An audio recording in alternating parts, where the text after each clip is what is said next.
Good morning students. Today we are going to discuss the theorem which we are going to prove with the help of Riemann functional equation जो हमने अपने last lecture में discuss करी थी.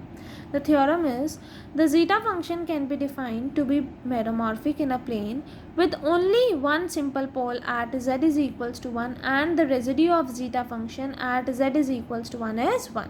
Means हमें prove करना है कि जो जीटा फंक्शन है it has simple pole at z is equals to 1 और जो रेजिड्यू है जीटा फंक्शन का at z is equals to 1 is 1. ठीक है, now let us start. We know that zeta function क्या होता है, summation of n varying from 1 to infinity 1 divided by n की पावर z. ना हमें चेक करना है, हमें प्रूव करना है कि it has simple pole at z is equals to 1. तो आपने जस्ट यहाँ पर put z is equals to 1 करा तो आपके पास क्या आ गया, zeta 1 is equals to summation of n varying from 1 to infinity 1 divided by n. Now by p test, क्योंकि यहाँ पर p की वैल्यू 1 है तो ये क्या हो जाएगा, डाइवर्जेंट. तो we can write which is divergent. तो इसका मतलब zeta z has simple pole at z is equals to 1. अब क्या रह गया हमारे पास प्रूव करना, that residue of zeta function at z is equals to 1 is 1. Now we will prove it with the help of Riemann functional equation. Riemann functional equation में जो हमारे पास इक्वेशन ए थी वहाँ से हमारे पास क्या आया था, that zeta z multiplied with gamma function is equals to integral within the limit 0 to 1 1 divided by e की पावर t माइनस 1 माइनस और 1 by t braces close t की power z minus 1 d t plus 1 divided by z minus 1 plus integral within the limits 1 to infinity t की power z minus 1 divided by exponential of t minus 1 d T. तो आपको zeta z का residue check करना है तो आपने क्या करा, डिवाइडिंग या multiplying through out by gamma z का इन्वर्स. तो आपके पास क्या आ गया, that zeta z is equals to 1 divided by gamma z integral within the limit 0 to 1 braces start 1 divided by exponential of t minus 1 minus or 1 by t braces close t की power z minus 1 dt plus 1 divided by z minus 1 gamma of z plus 1 divided by gamma of z integral within the limits 1 to infinity t की power z minus 1 divided by exponential of t minus 1 dt. अब हमें क्या find out करना है, residue of zeta z at 1. तो इसका by definition of residue क्या हो गई, limit of z approaches to 1 z minus 1 zeta z. ठीक है, तो वही यहाँ अप्लाई करा. Now we know that residue of zeta z at 1 क्या होगा, limit of z approaches to 1 z minus 1 zeta z. Zeta z की वैल्यू आप ये वाली सब्सटीट्यूट करेंगे तो आपके पास क्या आ जाएगा, that limit of z approaches to 1 and so on. ठीक है, जब आपने 1 अप्लाई करा, लिमिट अप्लाई करी तो 1 माइनस 1 0 0 मल्टीप्लाई समथिंग 0. तो फर्स्ट टर्म है 0 plus 1 divided by gamma of 1. ठीक है, प्लस यहाँ पर भी 1 माइनस 1 0 0 मल्टीप्लाइड समथिंग है 0, दैट इज हमारे पास क्या आ गया, 0. Also we know that gamma 1 is 1. तो इसका मतलब यहाँ अप्लाई करा तो 1 divided by 1 that is we have 1. तो इसका मतलब the residue of zeta function at z is equals to 1 is 1. यही हमें प्रूव करना था. This complete the theorem.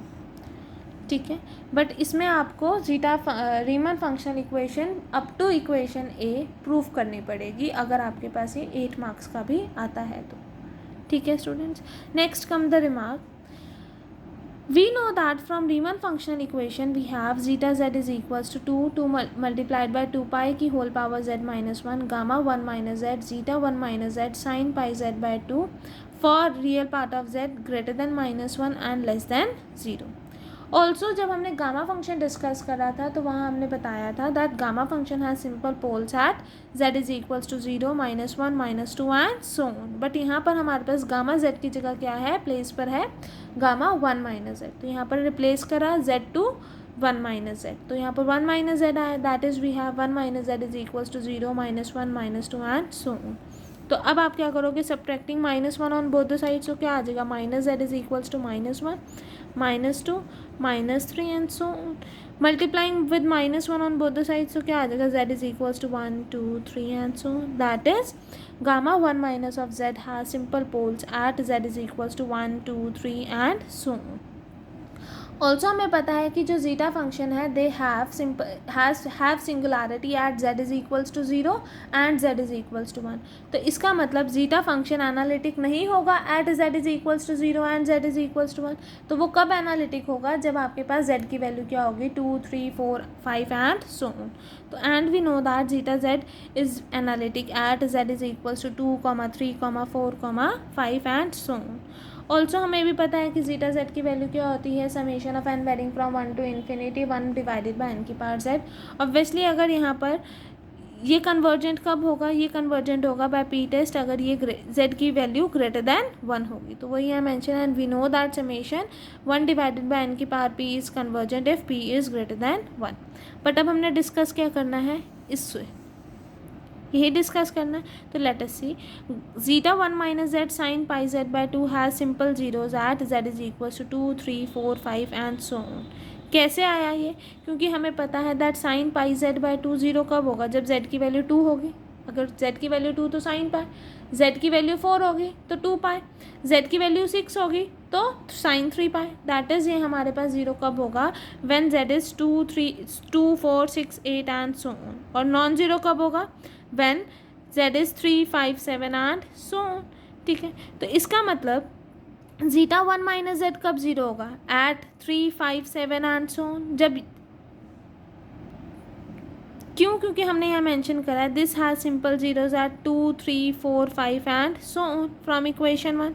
But हमने बोला कि ये 2, 4, 6, 8 पे ज़ीरो हो रहा है तो ऑब्वियसली ये बाकी सब पे नॉन ज़ीरो होगा ऑड वैल्यूज़ पे. तो अगर ये सारी वैल्यूज़ पे ज़ीरो हो रहा है, प्रोडक्ट ज़ीरो हो रहा है, तो मतलब या तो ये ज़ीरो होगा तभी ये, या तो फिर ये ज़ीरो होगा.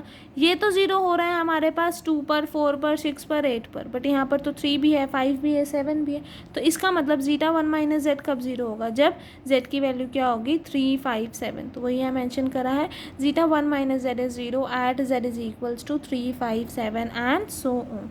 इसका मतलब zeta 1 minus z has simple zeros at z is equals to 3, 5, 7 and so on. Just replacing z by 1 minus z, we have zeta z has simple zeros at 1 minus z equals to 3, 5, 7 and so on. That is at